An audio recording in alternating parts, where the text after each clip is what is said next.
Hi everyone, Crista Cowan here with another episode of The Barefoot Genealogist. Today we are talking about using Ancestry.com like a pro.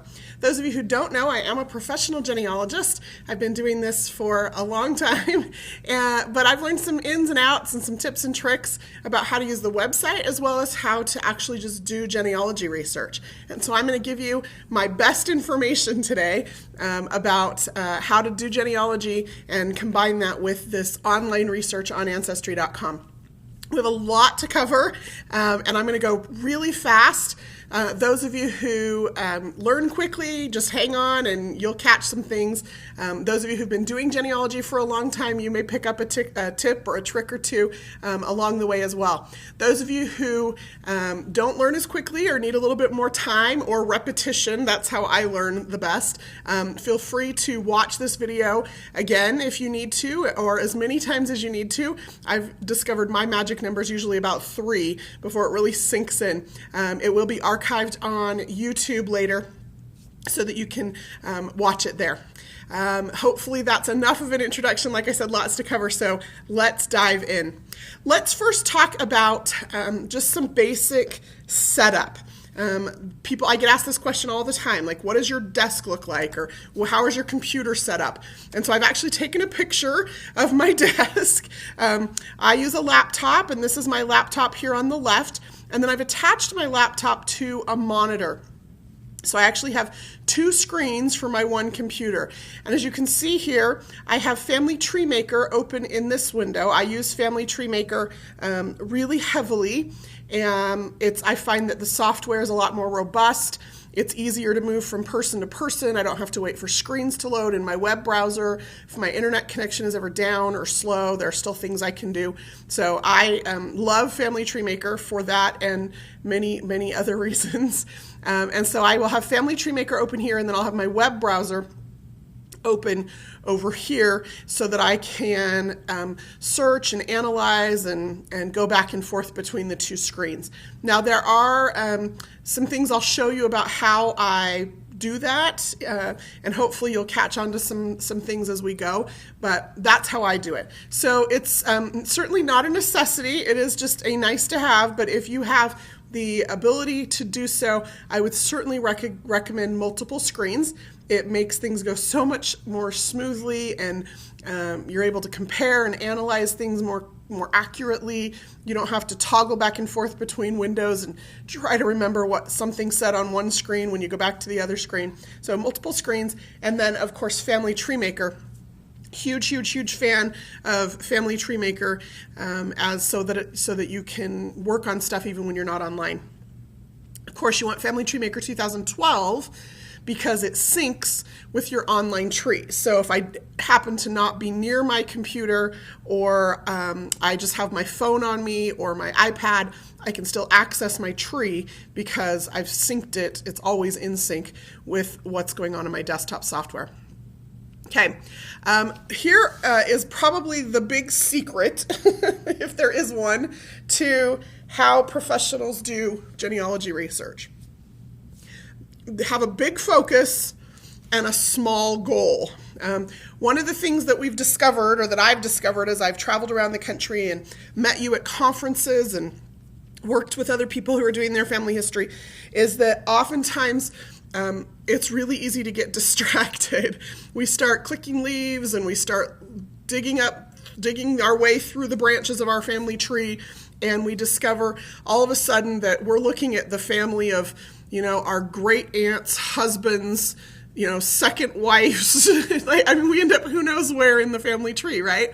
And so one of the things that I find works the best is to have a big focus and then to have small goals that I work towards all the time. Like, why am I doing this? What do I hope to accomplish?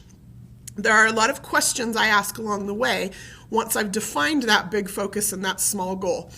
So I have my goal, and here's kind of the process that I go through. Sometimes I actually, if I find that my mind's not working right or I'm distracted easily, sometimes I will actually write the answers to these questions down to help keep me focused.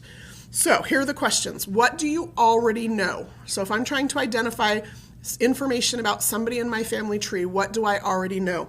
I get asked questions every single day from users just like you who say, I want to find my great-great-grandfather. And the very first thing I ask them is, what do you already know about him? And I'm amazed at how often the response comes back, well, nothing. That's not exactly true. If he is your great-great-grandfather, you know that he had at least one child. And hopefully, if you've been doing your family history appropriately, you know stuff about that child, like when and where that child was born.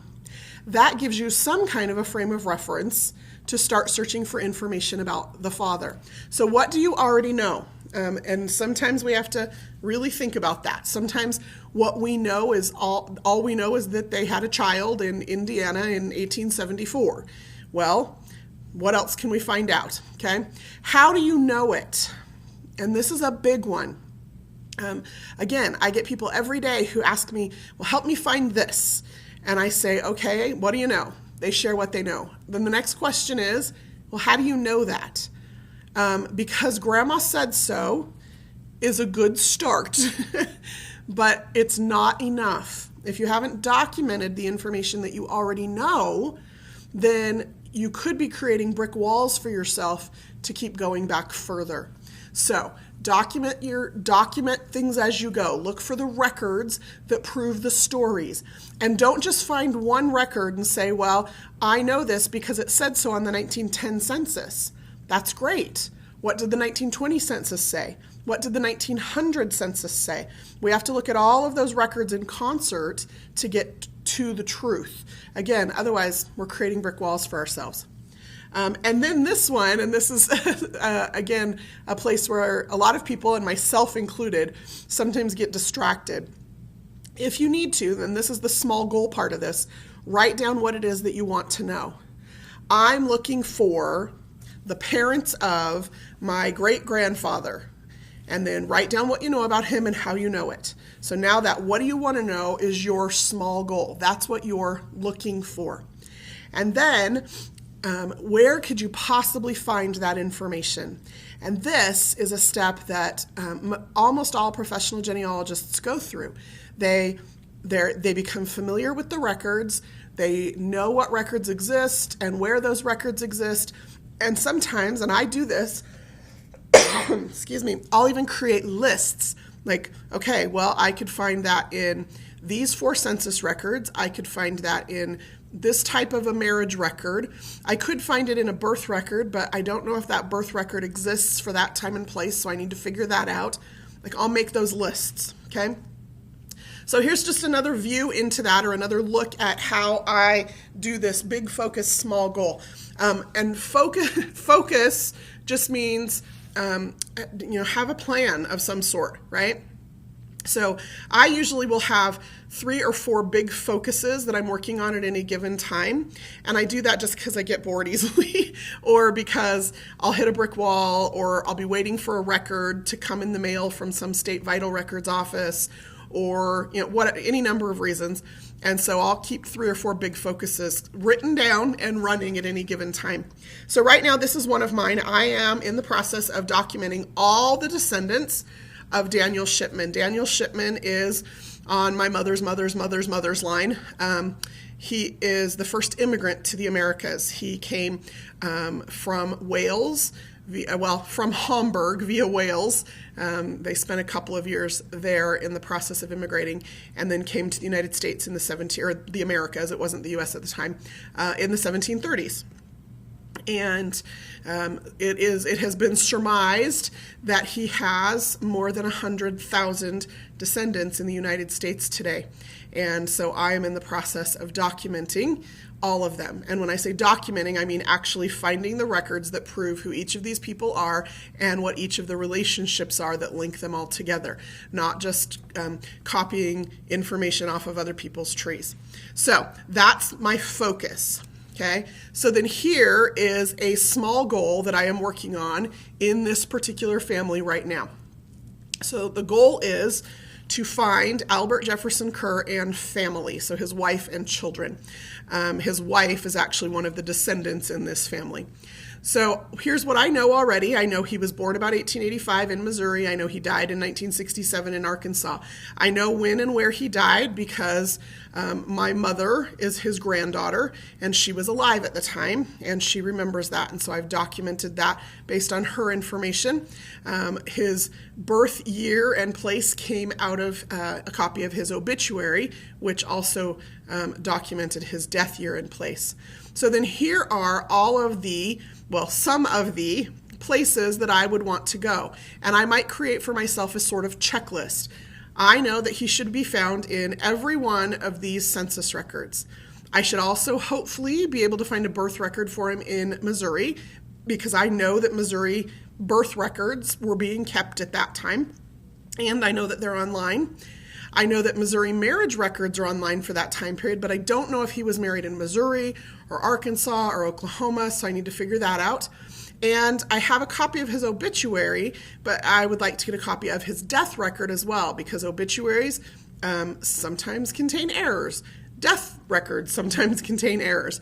The more records I can collect for a person, the more accurate or closest to the truth I'm likely to get. And then because he was a male born in 1885, I know that I should also be able to find a World War I draft registration card and possibly even a World War II draft registration card. He would have been part of that old man's draft in the 1940s during World War II. So that's just off the top of my head, the records that I know I should be able to find. There might be other records. There might be court cases. There might be birth records for his children. There might be newspaper articles. There might be land records, a will. Like, there are a lot of other records that might exist. But this is my starting point. These are the records that I for sure know I should be able to find fairly easily. And I do this every time I start looking for a new person. Sometimes because I've done this for so long, this checklist is just in my head, but sometimes I actually go to the trouble of writing it down in the person's notes so that I can keep track of what I'm doing, and I'll show you that here in just a minute. Okay, so now we get to start. Do you see what I just did? I hope you caught on to this, right? We haven't even touched the website yet. And that's important, because if you're not sure what you're doing, you're going to have lots of fun, and you may make some really cool random discoveries.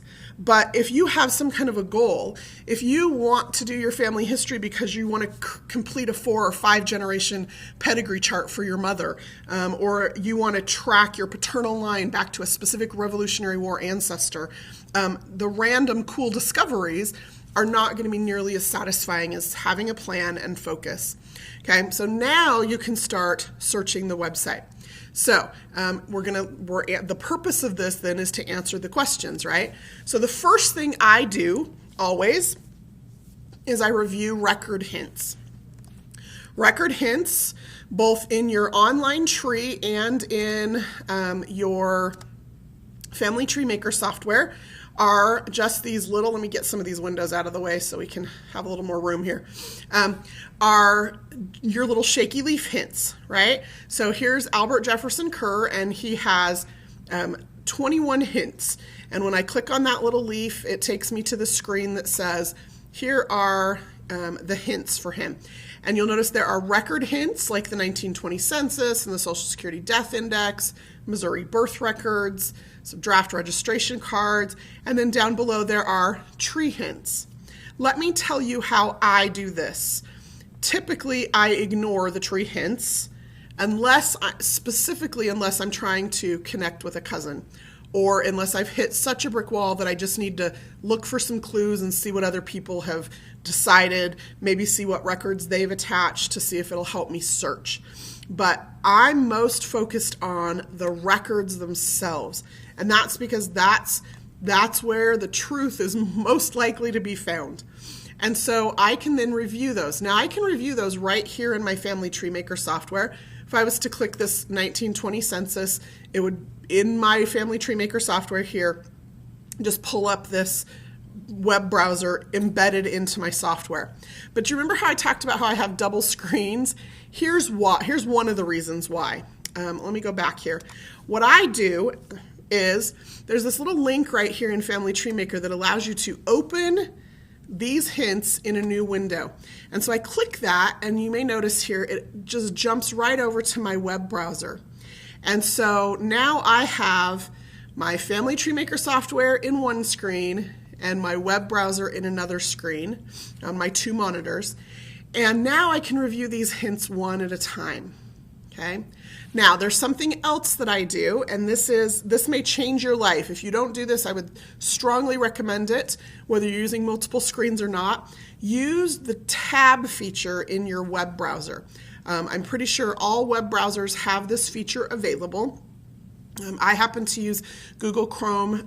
It works pretty flawlessly, and I never have any problems with it. I do keep my cache and cookies cleared on a fairly regular basis to help keep things moving along quickly. But if you're on a PC, the way that you do this is you right-click on any link, and then you should have an option to open that link in a new tab.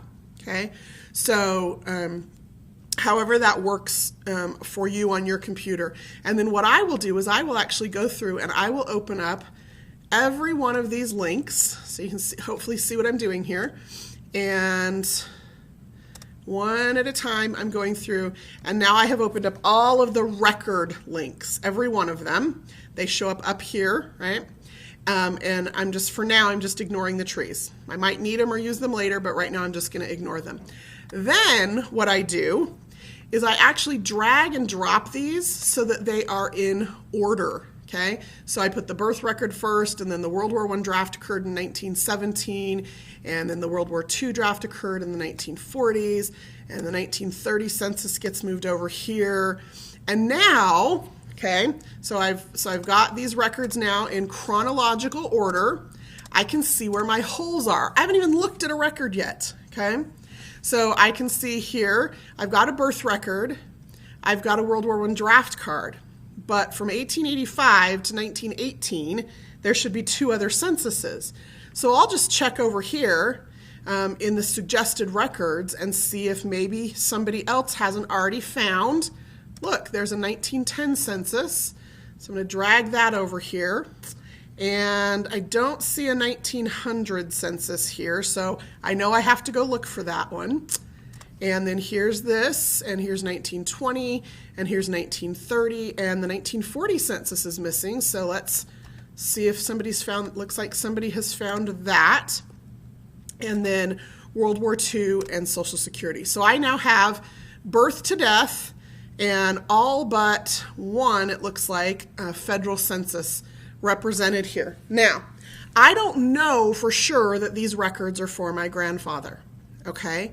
All I've done right now is just pull up the hints and organize them into some kind of chronological order so that I can look at them. Because, okay, the next step is this. Analyze those records. Before you just start attaching them, look at them. Make sure that they're really for your person.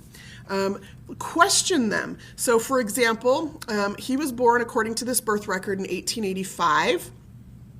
According to the census record, he was born in 1887, and he's living in Oklahoma. So he was born in Missouri, but in 1910 he's living in Oklahoma. Am I sure this is the right person? Okay, I don't know.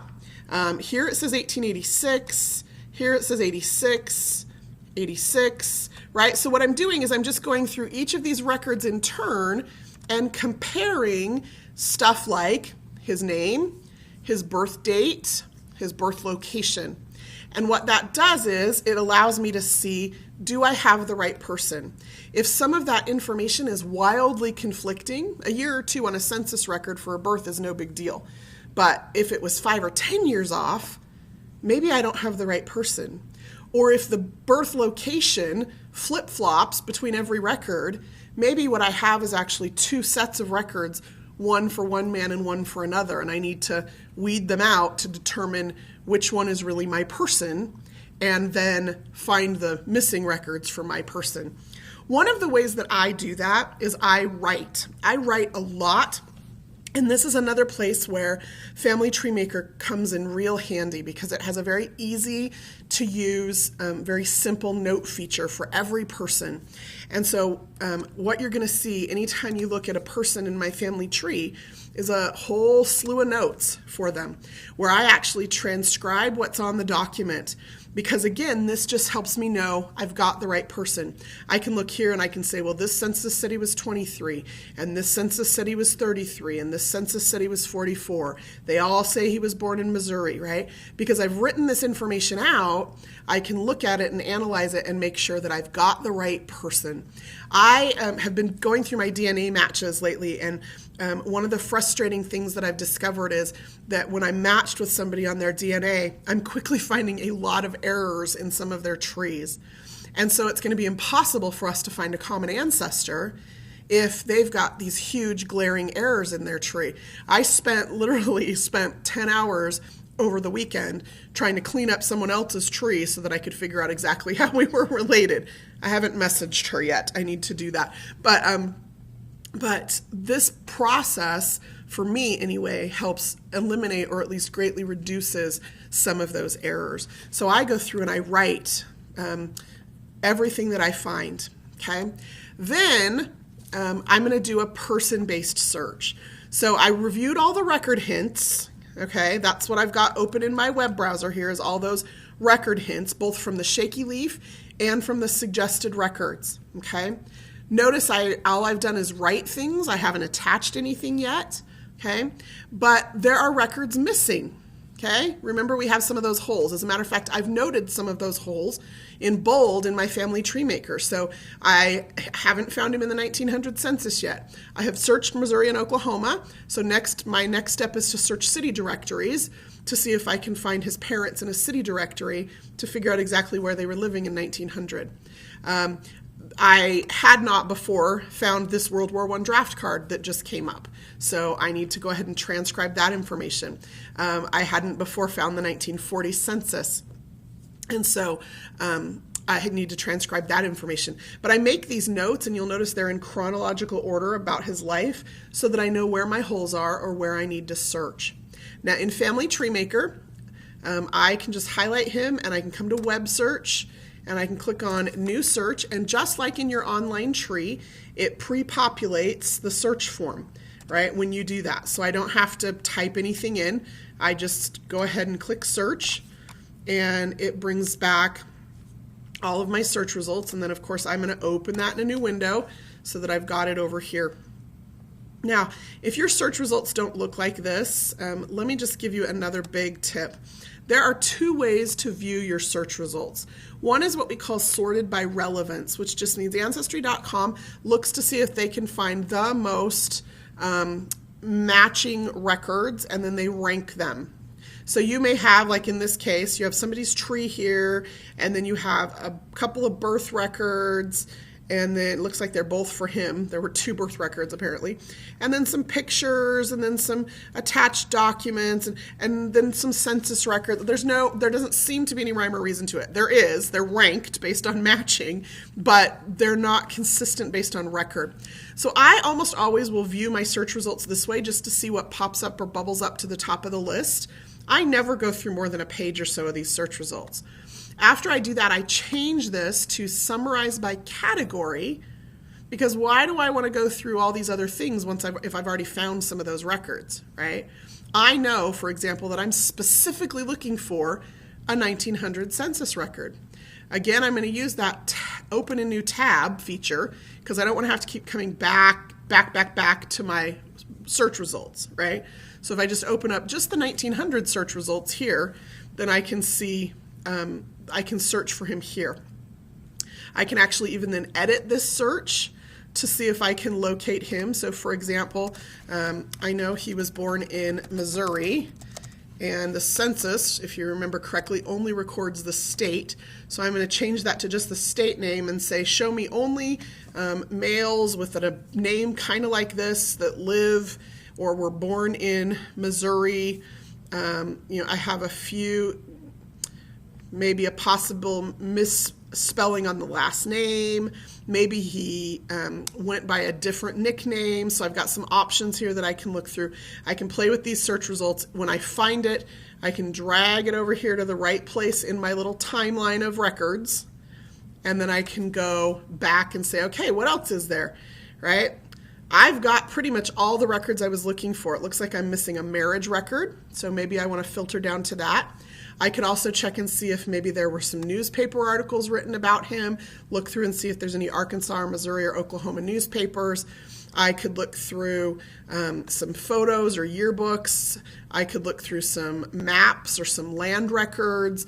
I could look through court records or wills, those kinds of things.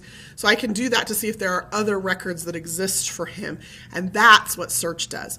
Hints don't find everything, right? They only find some of the major records, and only then if the record matches closely enough. So I always do a search as well, and I'll do that, a person-based search.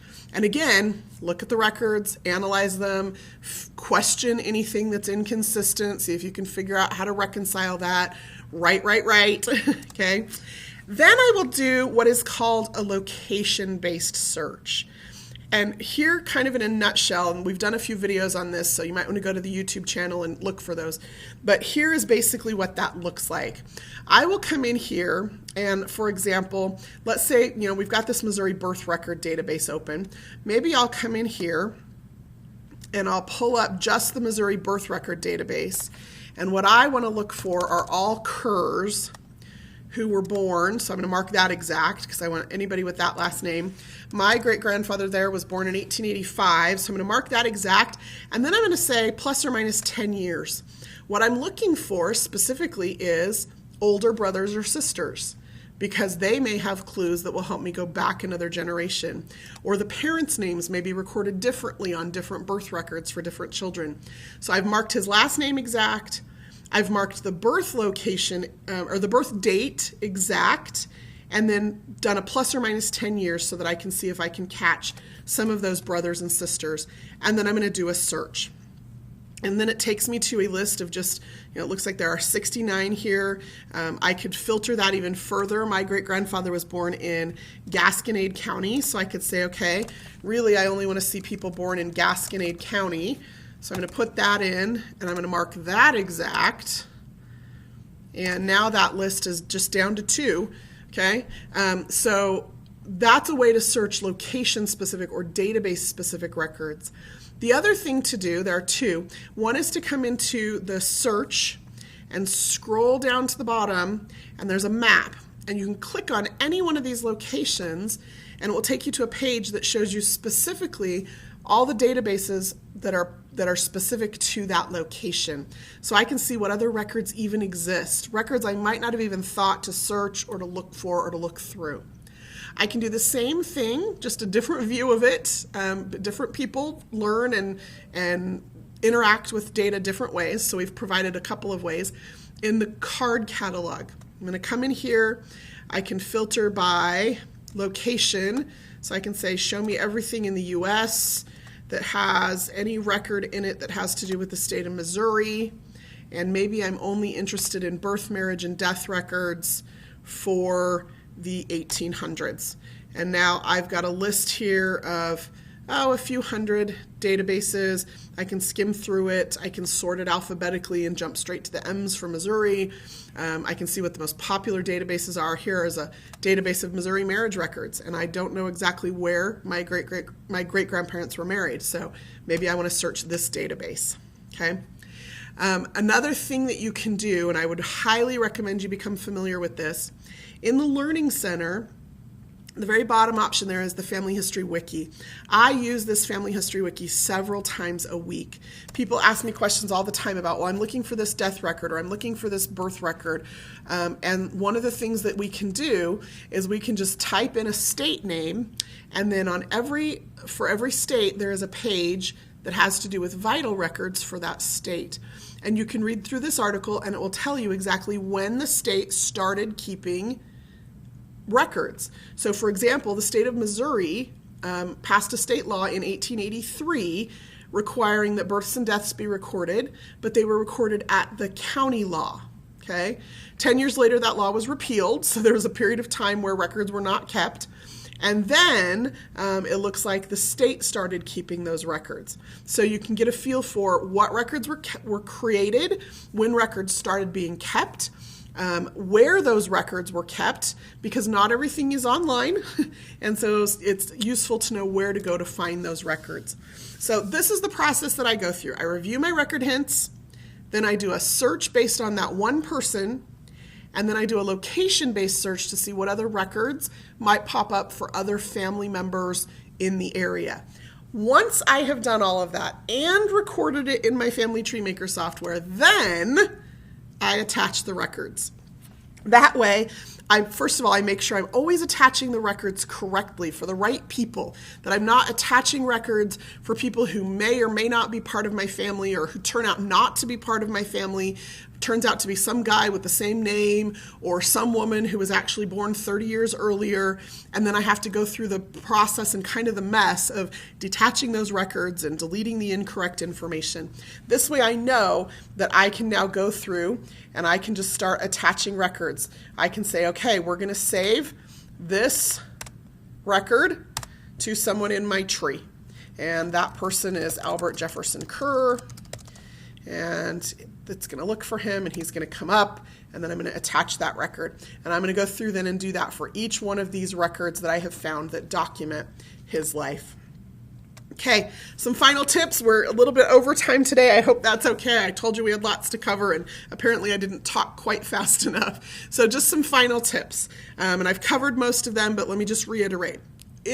Get used to using tabs in your browser. It might be a little bit awkward at first, but it has changed my life. It changes the way that I view my records. It changes the way I search my records. And it really, really, really helps. Whether you have multiple monitors or not, multiple tabs are a good thing. Become familiar with the card catalog. If you haven't used it before, again, that's under search. It's the very bottom option. Use the filters on the side. Filter by a location and a date and a record type, and just see what kind of records exist on Ancestry.com. Not everything comes up in hints, and so you need to know what other possibilities are out there for where your ancestor might be found. Become familiar with or refer to the Ancestry Wiki often. You're going to find that in the Learning Center. Again, the very bottom option, the Ancestry, I think it's the Family History Wiki. And you can search it by a location, and it gives you excellent information about when and where records started being kept and where you can find those records today. And the purpose of that is just because not all records are online. As a matter of fact, a very small percentage of records are online, of all the records. And Ancestry adds millions of records every month to our website, but there are still billions more records available in the world. And sometimes those archives and repositories don't want to let go of them. They're holding on to them because it makes them money, or because for whatever reason. And so you can find those records if you contact the State Vital Records Office, or the county library, or the local historical society. Wherever those records are found, you can find them if you recognize that they're not all available online. Well, that is a pretty quick but a pretty detailed overview of how I do my research.